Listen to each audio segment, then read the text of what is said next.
What does it look like to practice Buddhism? The main point is that we're always working on ourselves. Why do we do this? Because we're fed up with our compulsive worries, insecurities, fears, and being stressed all the time. We feel our relations with others never go the way we would like, and we tend to mess up whatever good things we try to accomplish in life. We've had enough and desperately long for peace of mind and emotional warmth. These are beautiful things that we all would love to have in life. But how to attain them? Working on ourselves requires, on the one hand, discipline, focus, and insight, and on the other, love and compassion, both for ourselves and all others. That means the wish for us all to be happy and free of suffering and problems. We also need a positive outlook with which we appreciate and rejoice in the constructive things we and others have accomplished, and an equal positive attitude no matter how difficult things might be. What specifically do we need to do to attain all of these?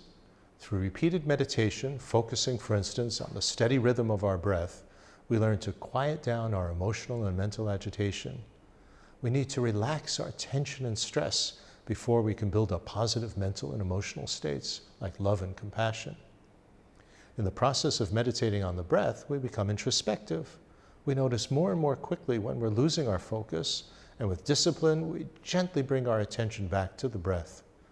We learn to discriminate between detrimental states of mind, like compulsive worry, and beneficial ones, like kind thoughts of others. We gain the insight that there's a space between when we feel like doing something, for instance, interrupting our meditation and checking our phones, and compulsively doing it. We have that space in which to decide what would be the more beneficial choice.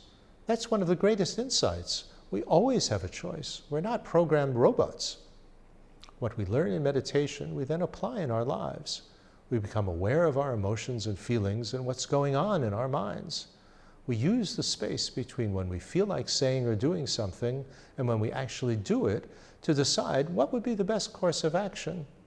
That doesn't mean we become stiff and unspontaneous, but isn't it better to be spontaneously caring and loving rather than spontaneously hostile or clinging? From developing in meditation the realization that everyone is just like us, everyone wants to be liked and happy, and no one wants to be ignored or rejected, we pay more attention to what's going on with others. When we speak with someone, we stay focused on what they're saying. Our minds don't wander with compulsive thoughts, and we don't just say anything stupid that comes to our minds. We're considerate of our own and others' feelings, and are patient and forgiving of our own and others' mistakes. We remember that everything is affected by so many changing factors, and so we're confident that any bad mood or situation we're in is only temporary. It's definitely impermanent. Things will change. Because of that insight, we don't get uptight when things don't go the way that we'd like. We understand that we can't always get our way and that others have as much right to happiness as we have. When we inevitably get frustrated, angry, or upset, we notice it quickly before we get carried away and say or do something we would later regret.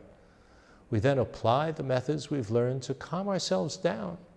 With a clear, calm, and compassionate mind, we accept the reality of problems when they arise and deal with them by using the insights we've gained. In short, by working on ourselves to develop these positive qualities, we gain the satisfaction of knowing that we are leading a meaningful life. We gain a sense of fulfillment and peace of mind. We become a happier person. This is what we gain from sincerely practicing Buddhism. And the wonderful thing is that we don't need to become a Buddhist in order to do this. The Buddha offered his methods to anyone and everyone who found them helpful. This introduction to Buddhism is just a beginning. If you find anything of interest and would like to pursue it further, please take a look at our website, studybuddhism.com, and look for further online courses on this channel. Thank you.